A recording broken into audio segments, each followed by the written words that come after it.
Iginiit ni Pangulong Bongbong Marcos na hindi magpapaapi kaninuman ang Pilipinas. Sinabi ito ng Pangulo matapos ang panibagong pangaharas ng China sa mga sundalong Pilipino sa Ayungin Shoal.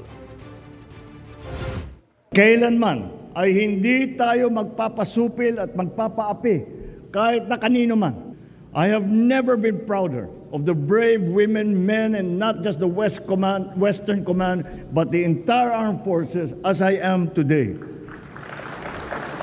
We remember that on June the 17th, we made a conscious and deliberate choice to remain in the path of peace.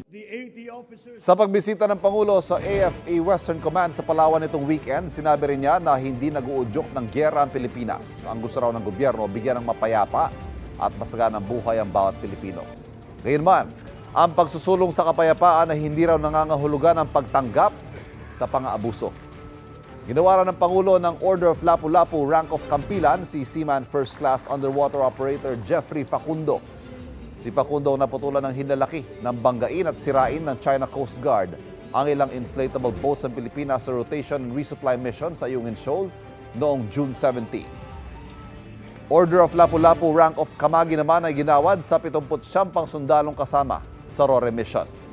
Ibinibigay ang Order of Lapu-Lapu sa mga taong nagbibigay ng mahalaga at hindi matatawarang serbisyo kaugnay sa kampanya o advokasya ng Pangulo ng Pilipinas.